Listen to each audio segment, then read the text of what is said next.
ನಮಸ್ಕಾರ ಎಲ್ರಿಗೂ. ಇವತ್ತಿನ ವಿಡಿಯೋದಲ್ಲಿ ಕಾಗ್ನಿಸೆಂಟ್ನಲ್ಲಿ ಅನಲಿಸ್ಟ್ ಟ್ರೈನಿ ರೋಲ್ಗೆ ಹೈರಿಂಗ್ ಆಗ್ತಾ ಇದೆ. ಈವನ್ ಇದಕ್ಕೆ ಫ್ರೆಶರ್ಸ್ ಕೂಡ ಅಪ್ಲೈ ಮಾಡ್ಬೋದಾಗಿರುತ್ತೆ. ಇನ್ ಡೀಟೇಲ್ ಆಗಿ ಒಂದು ಜಾಬ್ನ ಬಗ್ಗೆ ಕಂಪ್ಲೀಟ್ ಡೀಟೇಲ್ಸ್ನ ತಿಳಿಸ್ಕೊಡ್ತೀನಿ. ವಿಡಿಯೋನ ಎಂಡ್ವರೆಗೂ ನೋಡಿ. ಇಷ್ಟ ಆದರೆ ಲೈಕ್ ಮಾಡಿ, ಹಾಗೆ ಇದೇ ರೀತಿಯ ಜಾಬ್ ರಿಲೇಟೆಡ್ ವೀಡಿಯೋಸ್ಗೆ ನಮ್ಮ ಚಾನಲ್ನ ಸಬ್ಸ್ಕ್ರೈಬ್ ಆಗಿ ಅಂತ ಹೇಳ್ತಾ ಬನ್ನಿ ತಡ ಮಾಡದೆ ವಿಡಿಯೋನ ಸ್ಟಾರ್ಟ್ ಮಾಡೋಣ. ಮೊದಲನೇದಾಗಿ ಎಲಿಜಿಬಿಲಿಟಿ ಕ್ರೈಟೀರಿಯಾ ನೋಡ್ತಾ ಹೋಗೋಣ.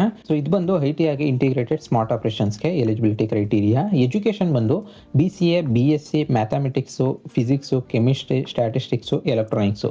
ಯಾವುದೇ ಒಂದು ಸ್ಟ್ರೀಮಲ್ಲಿ ಆಗಿದ್ರು ನೀವು ಅಪ್ಲೈ ಮಾಡ್ಬೋದು, ಡಿಗ್ರಿ ಅಥವಾ ಗ್ರ್ಯಾಜುಯೇಟು. ಹಾಗೆ ಅಕಾಡೆಮಿಕ್ ಕ್ರೈಟೀರಿಯಾ ಕೂಡ ಕೊಟ್ಟಿದ್ದಾರೆ. ಏನಂತ ನೋಡೋದಾದ್ರೆ 60% ಅಬೋ ಇರಬೇಕಾಗಿರುತ್ತೆ ನಿಮ್ಮದು 10th, 12th, ಡಿಪ್ಲೊಮಾ ಅಥವಾ ಡಿಗ್ರಿನಲ್ಲಿ.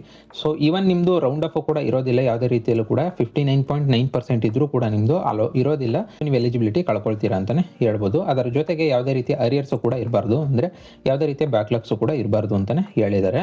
ಇದು ಅಕಾಡೆಮಿಕ್ ಕ್ರೈಟೀರಿಯಾ ಡೀಟೇಲ್ಸ್. ಹಾಗೆ ಲೊಕೇಶನ್ ಬಂದು ಆಲ್ ಓವರ್ ಇಂಡಿಯಾ ಕೊಟ್ಟಿದ್ದಾರೆ ಅಂತಾನೆ ಹೇಳ್ಬೋದು. ಇದು ಎಲಿಜಿಬಿಲಿಟಿ ಕ್ರೈಟೀರಿಯಾ ಆಗಿರುತ್ತೆ ಐಟಿ ಆಗಿ ಇಂಟಿಗ್ರೇಟೆಡ್ ಸ್ಮಾರ್ಟ್ ಆಪರೇಷನ್ ರೋಲ್ಗೆ. ಅದನ್ನ ಬಿಟ್ಟರೆ ಮಲ್ಟಿ ಕ್ಲೌಡ್ ಹಾಗೆ ಡಿಜಿಟಲ್ ವರ್ಕ್ ಪ್ಲೇಸ್ ಸರ್ವಿಸಸ್ಗೆ ಎಲಿಜಿಬಿಲಿಟಿ ಕ್ರೈಟೀರಿಯಾ ಬಂದು ಇದಕ್ಕೂ ಕೂಡ ನಿಮ್ದು ಏನೇ ಡಿಗ್ರಿ ಕಂಪ್ಲೀಟ್ ಆಗಿದ್ರು ಕೂಡ ಈ ಒಂದು ಜಾಬ್ಗೆ ಅಪ್ಲೈ ಮಾಡ್ಬೋದಾಗಿರುತ್ತೆ. ಯಾವುದೇ ಒಂದು ಸ್ಟ್ರೀಮಲ್ಲಿ ಆಗಿದ್ರು ಪರವಾಗಿಲ್ಲ. ಲೈಕ್ ನಾನು ನಿಮಗೆ ಸ್ಕ್ರೀನ್ ಮೇಲೂ ಕೂಡ ತೋರಿಸ್ತಾ ಇದ್ದೀನಿ. BCA, BSc, BA, BBA, BCom, BMS ಆಗಿದ್ರು ಕೂಡ ನೀವು ಅಪ್ಲೈ ಮಾಡ್ಬೋದು, ಯಾವುದೇ ಒಂದು ಸ್ಟ್ರೀಮಲ್ಲಿ ಆಗಿದ್ರು ಪರವಾಗಿಲ್ಲ. ಅದನ್ನು ಬಿಟ್ಟರೆ ಇದಕ್ಕೂ ಕೂಡ ಅಕಾಡೆಮಿಕ್ ಕ್ರೈಟೀರಿಯಾ ಕೊಟ್ಟಿದ್ದಾರೆ. ಇದಕ್ಕೆ ಮಿನಿಮಮ್ 50% ಕೊಟ್ಟಿದ್ದಾರೆ ಓವರ್ ಆಲ್. ಅಂದರೆ ಇದಕ್ಕೂ ಕೂಡ ಸೇಮು 10th, 12th ಅಥವಾ ಡಿಗ್ರಿಯಲ್ಲಿ ನಿಮ್ಮದು 50% ಅಬೋ ಇರಬೇಕಾಗಿರುತ್ತೆ. ಇದಕ್ಕೂ ಕೂಡ ಯಾವುದೇ ರೀತಿಯ ರೌಂಡ್ ಆಫ್ ಇರೋದಿಲ್ಲ. ಈವನ್ ನಿಮ್ಮದು 49.9 ಇದ್ರೂ ಕೂಡ ಎಲಿಜಿಬಿಲಿಟಿ ಇರೋದಿಲ್ಲ ಅಂತಲೇ ಹೇಳ್ಬೋದು. ಹಾಗೆ ಇದಕ್ಕೂ ಕೂಡ ಸೇಮು ಅರಿಯರ್ಸ್ ಇರಬಾರ್ದು. ಬ್ಯಾಕ್ಲಾಗ್ಸ್ ಇಲ್ಲ ಅಂದರೆ ಈ ಒಂದು ಜಾಬು ಕೂಡ ಅಪ್ಲೈ ಮಾಡ್ಬೋದು. ಅದನ್ನು ಬಿಟ್ಟರೆ ಇದಕ್ಕೆ ವರ್ಕ್ ಕಂಡೀಷನ್ ಬಂದು ರೊಟೇಷನಲ್ ಶಿಫ್ಟ್ ಇರುತ್ತೆ, ಅಂತಂದರೆ ನೈಟ್ ಶಿಫ್ಟು ಕೂಡ ಬರುತ್ತೆ. ನೈಟ್ ಶಿಫ್ಟ್ಗೂ ಕೂಡ ರೆಡಿ ಇದ್ದೀರಾ ಅಂದರೆ ಈ ಒಂದು ಜಾಬ್ಗೆ ಅಪ್ಲೈ ಮಾಡ್ಬೋದು. ಹಾಗೆ ರಿಲೊಕೇಶನ್ಗೂ ಕೂಡ ರೆಡಿ ಇರಬೇಕಾಗಿರುತ್ತೆ. ಇದು ಎಲಿಜಿಬಿಲಿಟಿ ಕ್ರೈಟೀರಿಯಾ ಆಗಿರುತ್ತೆ. ಇದಿಷ್ಟಕ್ಕೆ ಎಲಿಜಿಬಿಲಿಟಿ ಇದೆ ಅಂದ್ರೆ ಅಪ್ಲೈ ಮಾಡ್ಬೋದಾಗಿರುತ್ತೆ. ಇನ್ನು ನೆಕ್ಸ್ಟ್ ವರ್ಕ್ನ ಡಿಸ್ಕ್ರಿಪ್ಷನ್ನ ನೋಡ್ತಾ ಹೋಗೋಣ. ಅಂತಂದರೆ IT ಹಾಗೆ ಇಂಟಿಗ್ರೇಟೆಡ್ ಸ್ಮಾರ್ಟ್ ಆಪರೇಷನ್ ರೋಲ್ನಲ್ಲಿ ನಿಮ್ಮ ಡೈಲಿ ವರ್ಕು ಅಥವಾ ಡೈಲಿ ರೆಸ್ಪಾನ್ಸಿಬಿಲಿಟಿ ಏನಿರುತ್ತೆ ಅಂತ ನೋಡೋದಾದರೆ, ಮೊದಲನೇದಾಗಿ SQL ಕ್ವೈರೀಸ್ನ ರೈಟ್ ಮಾಡೋದು, ಸ್ಟೋರ್ಡ್ ಪ್ರೊಸೀಜರ್ನ ಯೂಸ್ ಮಾಡೋದು, ಹಾಗೆ ಕ್ರೂಡ್ ಆಪರೇಷನ್ಸ್ನ ಪರ್ಫಾರ್ಮ್ ಮಾಡೋದು, ಜೊತೆಗೆ ಮ್ಯಾನ್ಯಲ್ ಹಾಗೆ ಆಟೋಮೇಟೆಡ್ ಟೆಸ್ಟಿಂಗು, ಹಾಗೆ ಟೆಸ್ಟ್ ಕೇಸಸ್ನ ಪ್ರಿಪೇರ್ ಮಾಡೋದು, ಜೊತೆಗೆ ಸರ್ವಿಸ್ ಟಿಕೆಟ್ಸ್ನ ಅನಲೈಸ್ ಮಾಡೋದು, ಹಾಗೆ ರೂಟ್ ಕಾಸ್ಟ್ನ ಐಡೆಂಟಿಫೈ ಮಾಡಿ ಫಿಕ್ಸ್ ಮಾಡೋದು, ಹಾಗೆ ITSM ಹಾಗೆ ಡಾಟಾ ಅನಾಲಿಸ್ ಟೂಲ್ಸ್ನ ಯೂಸ್ ಮಾಡೋದು ಇಲ್ಲಿ ನಿಮ್ಮ ರೆಸ್ಪಾನ್ಸಿಬಿಲಿಟಿ ಆಗಿರುತ್ತೆ. ಇಲ್ಲಿ ಮೇಯ್ನು ಇನೋವೇಷನ್ ಮೈಂಡ್ಸೆಟ್ಟು ಇಂಪಾರ್ಟೆಂಟ್ ಅಂತಲೇ ಹೇಳ್ಬೋದು. ಇದ್ರ ಬಗ್ಗೆ ಎಲ್ಲ ಯಾವುದೇ ರೀತಿಯ ನಾಲೆಡ್ಜ್ ಇಲ್ಲ ಅಂದರೂ ಕೂಡ ವರಿ ಬೇಡ. ಫ್ರೆಷರ್ಸ್ಗೆ ಟ್ರೈನಿಂಗ್ ಪ್ರೊವೈಡ್ ಮಾಡ್ತಾರೆ ಅಂತಲೇ ಹೇಳ್ಬೋದು. ಇನ್ನು ನೆಕ್ಸ್ಟ್ ಮಲ್ಟಿ ಕ್ಲೌಡ್ ರೋಲ್ನಲ್ಲಿ ಏನೇನು ನಿಮ್ಮ ರೆಸ್ಪಾನ್ಸಿಬಿಲಿಟಿ ಇರುತ್ತೆ ಅಂತ ನೋಡೋದಾದರೆ, ಪ್ರೊಡಕ್ಷನ್ ಸರ್ವರ್ಸ್ನ ಮಾನಿಟರ್ ಮಾಡೋದು, ಇನ್ಸಿಡೆಂಟ್ ಮ್ಯಾನೇಜ್ಮೆಂಟ್ನ ಹ್ಯಾಂಡಲ್ ಮಾಡೋದು, ವಿಂಡೋಸು, ನೆಟ್ವರ್ಕು, ಡಾಟಾಬೇಸ್ ಸಪೋರ್ಟ್ ಮಾಡೋದು, ಹಾಗೆ ಕ್ಲೌಡ್ ಹಾಗೆ ಸ್ಟೋರೇಜ್ ಎನ್ವೈರ್ಮೆಂಟ್ನ ಸಪೋರ್ಟ್ ಮಾಡೋದು, ಜೊತೆಗೆ ಕಂಪ್ಲೇಂಟ್ಸ್ ಪ್ರೋಟೋಕಾಲ್ಸ್ನ ಫಾಲೋ ಮಾಡೋದು, ಹಾಗೆ 24/7 ಶಿಫ್ಟ್ ವರ್ಕ್ ಇರುತ್ತೆ ಅಂತಲೇ ಹೇಳ್ಬೋದು. ಇದು ನಿಮ್ಮ ವರ್ಕ್ನ ರೆಸ್ಪಾನ್ಸಿಬಿಲಿಟಿ ಆಗಿರುತ್ತೆ. ಅದನ್ನು ಬಿಟ್ಟರೆ ಡಿಜಿಟಲ್ ಹಾಗೆ ವರ್ಕ್ ಪ್ಲೇಸ್ ಸರ್ವಿಸ್ನಲ್ಲಿ ಈ ಒಂದು ರೋಲ್ನಲ್ಲಿ ನಿಮ್ಮ ರೆಸ್ಪಾನ್ಸಿಬಿಲಿಟಿ ಬಂದು first level technical support, hardware ಹಾಗೆ ಸಾಫ್ಟ್ವೇರ್ ಇಶ್ಯೂಸ್ನ ರಿಸಾಲ್ವ್ ಮಾಡೋದು, ಟಿಕೆಟ್ ಲಾಗ್ ಹಾಗೆ ಟ್ರ್ಯಾಕ್ ಮಾಡೋದು, ಯೂಸರ್ ಡೌನ್ ಟೈಮ್ ಮಿನಿಮೈಸ್ ಮಾಡೋದು, ಡಾಕ್ಯುಮೆಂಟೇಷನ್ ಹಾಗೆ ನಾಲೆಡ್ಜ್ ಬೇಸ್ನ ಮೇಂಟೈನ್ ಮಾಡೋದು ಇಲ್ಲಿ ನಿಮ್ಮ ರೆಸ್ಪಾನ್ಸಿಬಿಲಿಟಿ ಆಗಿರುತ್ತೆ. ಇದಿಷ್ಟು ಓವರ್ ಆಲ್ ಆಗಿ ವರ್ಕ್ನ ಡಿಸ್ಕ್ರಿಪ್ಷನ್ನ ಡೀಟೇಲ್ಸ್ ಆಗಿರುತ್ತೆ. ಇದ್ರ ಬಗ್ಗೆ ಎಲ್ಲ ಯಾವುದೇ ರೀತಿಯ ನಾಲೆಡ್ಜ್ ಇಲ್ಲ ಅಂದರೂ ಕೂಡ ವರಿ ಬೇಡ. ಫ್ರೆಷರ್ಸ್ ಇದ್ರೆ ಟ್ರೈನಿಂಗ್ ಪ್ರೊವೈಡ್ ಮಾಡ್ತಾರೆ. ನೀವು ಈಸಿಯಾಗಿ ಅಪ್ಲೈ ಮಾಡ್ಬೋದಾಗಿರುತ್ತೆ. ಇನ್ನು ನೆಕ್ಸ್ಟ್ ರಿಕ್ವೈರ್ಡ್ ಸ್ಕಿಲ್ಸ್ನ ನೋಡ್ತಾ ಹೋಗೋಣ. ಅಂತಂದ್ರೆ ಈ ಒಂದು ಜಾಬ್ಗೆ ಅಥವಾ ಒಂದು ರೋಲ್ಗೆ ಏನೇನು ಸ್ಕಿಲ್ ಬೇಕು ಅಂತ ನೋಡೋದಾದ್ರೆ, ಮೊದಲನೇದಾಗಿ ಟೆಕ್ನಿಕಲ್ ಆಗಿ ಸಾಫ್ಟ್ ಸ್ಕಿಲ್ನ ನೋಡೋಣ.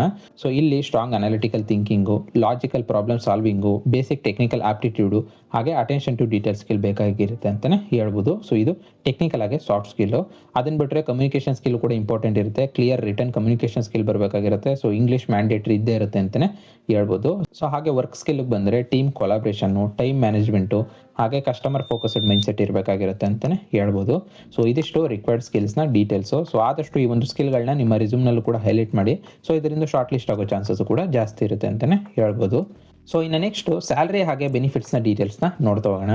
ಸ್ಯಾಲ್ರಿ ರೇಂಜ್ ಬಂದು ಈವನ್ ನೀವು ಫ್ರೆಷರ್ಸ್ ಇದ್ದೀರಾ ಅಂತ ಅಂದರೂ ಕೂಡ 3.4 lakh per annum ಇಂದ 4.2 lakh per annum ವರೆಗೂ ಕೂಡ ಎಕ್ಸ್ಪೆಕ್ಟ್ ಮಾಡ್ಬೋದಾಗಿರುತ್ತೆ. ಇದರ ಜೊತೆಗೆ ಅಡಿಷನಲ್ ಬೆನಿಫಿಟ್ಸ್ ಆಗಿ ನಿಮಗೆ ಶಿಫ್ಟ್ ಅಲೋಯನ್ಸ್ ಸಿಗುತ್ತೆ, ಕ್ಯಾಬ್ ಫೆಸಿಲಿಟಿ ಇರುತ್ತೆ, ಹೆಲ್ತ್ ಇನ್ಶೂರೆನ್ಸ್ ಇರುತ್ತೆ, ಪೇಯ್ಡ್ ಲೀವ್ಸ್ ಇರುತ್ತೆ, ಸರ್ಟಿಫಿಕೇಷನ್ ಸಪೋರ್ಟು ಕೂಡ ಸಿಗುತ್ತೆ, ಜೊತೆಗೆ ಪರ್ಫಾರ್ಮೆನ್ಸ್ ರೆಕಗ್ನೈಸೇಷನ್ ಕೂಡ ಇರುತ್ತೆ ಅಂತಲೇ ಹೇಳ್ಬೋದು. ಸೊ ಇದಿಷ್ಟು ಸ್ಯಾಲ್ರಿ ಹಾಗೆ ಬೆನಿಫಿಟ್ಸ್ನ ಡೀಟೇಲ್ಸ್ ಆಗಿರುತ್ತೆ. ಇನ್ನು ನೆಕ್ಸ್ಟು ಈ ಒಂದು ಜಾಬ್ಗೆ ಹೇಗೆ ಅಪ್ಲೈ ಮಾಡೋದು ಅಂತ ನೋಡ್ತಾ ಹೋಗೋಣ. ಸೊ ಈ ಒಂದು ಜಾಬ್ಗೆ ಅಪ್ಲೈ ಮಾಡೋ ಪ್ರೊಸೆಸ್ಸು ತುಂಬಾ ಸಿಂಪಲ್ ಆಗಿದೆ. ನಾನು ನಿಮಗೆ ಡಿಸ್ಕ್ರಿಪ್ಷನಲ್ಲಿ ನನ್ನ ಟೆಲಿಗ್ರಾಮ್ ಚಾನಲು ಹಾಗೆ ವಾಟ್ಸಪ್ ಚಾನಲ್ ಲಿಂಕ್ನ ಕೊಟ್ಟಿರ್ತೀನಿ. ಎರಡರಲ್ಲಿ ಯಾವುದಕ್ಕೆ ಆದರೂ ಸರ್ ನೀವು ಜಾಯ್ನ್ ಆದರೆ ನಿಮಗೆ ಈ ಒಂದು ಜಾಬ್ಗೆ ಅಪ್ಲೈ ಮಾಡೋ ಲಿಂಕ್ ಸಿಗುತ್ತೆ ಅಂತಲೇ ಹೇಳ್ಬೋದು. ಈವನ್ ನಾನು ನಿಮಗೆ ಸ್ಕ್ರೀನ್ ಮೇಲೂ ಕೂಡ ತೋರಿಸ್ತಾ ಇದ್ದೀನಿ. ಸೊ ಈ ಒಂದು ಲಿಂಕ್ನ ಕ್ಲಿಕ್ ಮಾಡಿಕೊಂಡ್ರೆ ಡೈರೆಕ್ಟ್ ಅಪ್ಲೈ ಮಾಡೋ ಪೇಜ್ಗೆ ಹೋಗ್ತೀರಾ. ಸೊ ಅಲ್ಲಿಂದ ಅಪ್ಲೈ ಮಾಡ್ಬೋದಾಗಿರುತ್ತೆ. ಸೊ ಏನಿಲ್ಲ, ಸಿಂಪಲ್ ಆಗಿ ನೀವು ಆ ಒಂದು ಲಿಂಕ್ನ ಕ್ಲಿಕ್ ಮಾಡಿಕೊಂಡ್ರೆ ಡೈರೆಕ್ಟ್ ಅಫಿಷಿಯಲ್ ಪೇಜ್ಗೆ ಹೋಗ್ತೀರಾ. ಸೊ ಅಲ್ಲಿ ಜಸ್ಟ್ ನಿಮ್ಮ ಪರ್ಸನಲ್ ಇಮೇಲ್ ಐಡಿನ ಹಾಕಿ ಲಾಗಿನ್ ಆಗಬೇಕಾಗಿರುತ್ತೆ ಅಥವಾ ರಿಜಿಸ್ಟರ್ ಆಗಬೇಕಾಗಿರುತ್ತೆ. ಅದಾದ ನಂತರ ಅಪ್ಲಿಕೇಶನ್ ಓಪನ್ ಆಗುತ್ತೆ. ಅದನ್ನು ಕ್ಲೀನಾಗಿ ಫಿಲ್ ಮಾಡಿ ಏನೇ ಡೀಟೇಲ್ಸ್ ಕೇಳಿರ್ತಾರೆ ಅದನ್ನು. ಸೊ ಅದಾದ ನಂತರ ನಿಮ್ಮ ರೆಸ್ಯೂಮು ಹಾಗೆ ಫೋಟೋನ ಅಪ್ಲೋಡ್ ಮಾಡಬೇಕಾಗಿರುತ್ತೆ. ಸೊ ರೆಸ್ಯೂಮ್ನ ಆದಷ್ಟು ಈ ಒಂದು ಜಾಬ್ನ ಡಿಸ್ಕ್ರಿಪ್ಷನ್ ಏನಿದೆಯೋ ಅದಕ್ಕೆ ತಕ್ಕಾಗೆ ರೆಡಿ ಮಾಡಿ ಆ ಒಂದು ರೆಸ್ಯೂಮ್ನ ಅಪ್ಲೋಡ್ ಮಾಡಿ, ಹಾಗೆ ಫೋಟೋನ ರೀಸೆಂಟ್ ಫೋಟೋನ ಅಪ್ಲೋಡ್ ಮಾಡ್ಬೋದಾಗಿರುತ್ತೆ. ಅದಾದ ನಂತರ ಕರೆಕ್ಟ್ ಅಕಾಡೆಮಿಕ್ ಡೀಟೇಲ್ಸ್ನ ಫಿಲ್ ಮಾಡಿ ನಂತರ ನೀವು ಸಬ್ಮಿಟ್ ಮಾಡ್ಬೋದಾಗಿರುತ್ತೆ ಅಪ್ಲಿಕೇಶನ್ನ. ಸೊ ಅದಾದ ನಂತರ ನೀವೇನಾದರೂ ಶಾರ್ಟ್ ಲಿಸ್ಟ್ ಆದರೆ ನಿಮಗೆ ಮೇಲ್ ಥ್ರೂ ರಿಪ್ಲೈ ಬರುತ್ತೆ ಅಂತಲೇ ಹೇಳ್ಬೋದು ವಿತಿನ್ ಎ ವೀಕಲ್ಲಿ. ಸೊ ಆದಷ್ಟು ನೀವು ಡಾಕ್ಯುಮೆಂಟ್ಸ್ನ ಏನೇನು ರೆಡಿ ಮಾಡಿ ಇಟ್ಕೊಂಡಿರ್ಬೇಕಂದ್ರೆ, ಸೊ LSMದು ಮಾರ್ಕ್ಸ್ ಕಾರ್ಡು, ಹಾಗೆ ಡಿಗ್ರಿ ಸರ್ಟಿಫಿಕೇಟು, ಪ್ಯಾನ್ ಕಾರ್ಡು, ಹಾಗೆ ವೋಟರ್ ಐ ಡಿ ಅಥವಾ ಆಧಾರ್ ಕಾರ್ಡ್ ಬೇಕಾಗಿರುತ್ತೆ ID ಪ್ರೂಫ್ಗೆ. ಸೊ ಈ ಒಂದು ಡಾಕ್ಯುಮೆಂಟ್ಸ್ನ ಆದಷ್ಟು ರೆಡಿ ಮಾಡಿ ಇಟ್ಕೊಂಡಿರಿ. ಸೊ ಇದಿಷ್ಟು ಅಪ್ಲೈ ಮಾಡೋ ಪ್ರೊಸೆಸ್ಸು. ಅಪ್ಲೈ ಮಾಡೋ ಪ್ರೊಸೆಸ್ನಲ್ಲಿ ಯಾವುದೇ ರೀತಿ ಡೌಟ್ಸ್ ಇತ್ತು ಅಂತಂದರೆ ಕಮೆಂಟ್ ಮಾಡಿ. ಇನ್ನು ನೆಕ್ಸ್ಟು ಇಂಟರ್ವ್ಯೂನ ಪ್ರೊಸೆಸ್ ನೋಡ್ತಾ ಹೋಗೋಣ. ಅಂತಂದರೆ ಕಾಗ್ನಿಸೆಂಟ್ನಲ್ಲಿ ಇಂಟರ್ವ್ಯೂ ಯೂಶುವಲಿ ಯಾವ್ಯಾವ ರೌಂಡ್ಸಲ್ಲಿ ನಡೆಯುತ್ತೆ ಅಂತ ನೋಡೋದಾದರೆ, ಮೊದಲನೇ ರೌಂಡ್ ಬಂದು ಆನ್ಲೈನ್ ಅಪ್ಲಿಕೇಶನ್ ಇರುತ್ತೆ. ಅದಾದ ನಂತರ ರೆಸ್ಯೂಮ್ ಶಾರ್ಟ್ ಲಿಸ್ಟಿಂಗ್ ಆಗುತ್ತೆ. ನಂತರ ಮೂರನೇ ರೌಂಡ್ ಬಂದು ಆನ್ಲೈನ್ ಅಸೆಸ್ಮೆಂಟ್ ಅಥವಾ ಆಪ್ಟಿಟ್ಯೂಡ್ ಟೆಸ್ಟ್ ಇರುತ್ತೆ. ನಂತರ ನಾಲ್ಕನೇ ರೌಂಡು ಟೆಕ್ನಿಕಲ್ ಇಂಟರ್ವ್ಯೂ ನಡೆಯುತ್ತೆ. ಇದಾದ ನಂತರ HR ಡಿಸ್ಕಷನ್ ಆಗುತ್ತೆ. ಅದಾದ ನಂತರ ಆಫರ್ ಲೆಟರ್ನ ಪ್ರೊವೈಡ್ ಮಾಡ್ತಾರೆ ಅಂತಲೇ ಹೇಳ್ಬೋದು. ಸೊ ಈ ಒಂದು ರೌಂಡ್ಸ್ನಲ್ಲಿ ಇಂಟರ್ವ್ಯೂ ನಡೀತಕ್ಕಂಥದ್ದು. ಸೊ ಇಂಟರ್ವ್ಯೂಲ್ಲಿ ಕೇಳೋ ಕಾಮನ್ ಕ್ವಶನ್ಸ್ನ ಅಥವಾ ಸ್ಯಾಂಪಲ್ ಕ್ವಶನ್ಸ್ನ ನಾನು ನಿಮಗೆ ಸ್ಕ್ರೀನ್ ಮೇಲೆ ಕೂಡ ತೋರಿಸ್ತಾ ಇದ್ದೀನಿ. ಸೊ ಈ ಥರ ಕ್ವಶನ್ಸ್ಗೆ ನೀವು ಪ್ರಿಪೇರ್ ಆಗಿ ಹೋಗ್ಬೋದಾಗಿರುತ್ತೆ. ಸೊ ಈವನ್ ನಿಮಗೆ ಗೂಗಲಲ್ಲೂ ಕೂಡ ತುಂಬ ವೆಬ್ಸೈಟ್ಸ್ ಇದೆ. ಸೊ ಅಲ್ಲೂ ಕೂಡ ಸಿಗುತ್ತೆ. ಸೊ ಅಲ್ಲಿಂದ ಕೂಡ ಪ್ರಾಕ್ಟೀಸ್ ಮಾಡ್ಕೋಬೋದಾಗಿರುತ್ತೆ. ಸೊ ಇದಿಷ್ಟು ಓವರಾಲ್ ಆಗಿ ಇಂಟರ್ವ್ಯೂನ ಪ್ರೊಸೆಸ್ಸು. ಇನ್ನು ನೆಕ್ಸ್ಟು ಪ್ರಿಪ್ರೇಷನ್ ಟಿಪ್ಸ್ನ ನೋಡ್ತಾ ಹೋಗೋಣ. ಅಂತಂದರೆ ಈ ಒಂದು ಇಂಟರ್ವ್ಯೂನ ನೀವು ಕ್ರ್ಯಾಕ್ ಮಾಡೋಕ್ಕೆ ಏನೇನು ಸ್ಟೆಪ್ಸ್ನ ಫಾಲೋ ಮಾಡಬೇಕು ಅಂತ ನೋಡೋದಾದರೆ, ಮೊದಲನೇದಾಗಿ ಆದಷ್ಟು ರಿವೈಸ್ ಮಾಡ್ಕೊಳ್ಳಿ ಬೇಸಿಕ್ಸ್ನ. SQL, OS, ನೆಟ್ವರ್ಕಿಂಗು, ಇದರ ಬಗ್ಗೆ ಬೇಸಿಕ್ನಾದರೂ ರಿವೈಸ್ ಮಾಡ್ಕೊಳ್ಳಿ. ಸೊ ಜೊತೆಗೆ ಇಂಗ್ಲೀಷ್ ಕಮ್ಯುನಿಕೇಷನ್ಸ್ ಕೂಡ ಇಂಪಾರ್ಟೆಂಟ್ ಇರೋದ್ರಿಂದ ಆದಷ್ಟು ಇಂಪ್ರೂವ್ ಮಾಡ್ಕೊಳ್ಳಿ ಇಂಗ್ಲೀಷ್ನ. ಸೊ ಜೊತೆಗೆ ರೆಸ್ಯೂಮ್ನು ಕೂಡ ಪ್ರಾಪರ್ ಆಗಿ ಪ್ರಿಪೇರ್ ಮಾಡ್ಕೊಳ್ಳಿ. ಈ ಒಂದು ಜಾಬ್ನ ಡಿಸ್ಕ್ರಿಪ್ಷನ್ ಏನಿದೆಯೋ ಅದಕ್ಕೆ ತಕ್ಕಾಗೆ ನಿಮ್ಮ ರೆಸ್ಯೂಮ್ನ ರೆಡಿ ಮಾಡಿಟ್ಕೊಂಡು ಆ ಒಂದು ರೆಸ್ಯೂಮ್ನು ಕೂಡ ಕ್ಯಾರಿ ಮಾಡ್ಬೋದಾಗಿರುತ್ತೆ. ಸೊ ಇದಿಷ್ಟು ಪ್ರಿಪ್ರೇಷನ್ನ ಟಿಪ್ಸ್ನ ಡೀಟೇಲ್ಸ್ ಆಗಿರುತ್ತೆ. ಇನ್ನು ನೆಕ್ಸ್ಟು ಫೈನಲ್ ರೀಕ್ಯಾಪ್ನ ನೋಡ್ತಾ ಹೋಗೋಣ. ಅಂತಂದರೆ ಓವರಾಲ್ ಆಗಿ ಈ ಒಂದು ಜಾಬ್ನ ಕಂಪ್ಲೀಟ್ ಡೀಟೇಲ್ಸು ನಿಮಗೆ ಈ ಒಂದು ರೀಕ್ಯಾಪ್ ಮೂಲಕ ಸಿಗುತ್ತೆ ಅಂತಲೇ ಹೇಳ್ಬೋದು.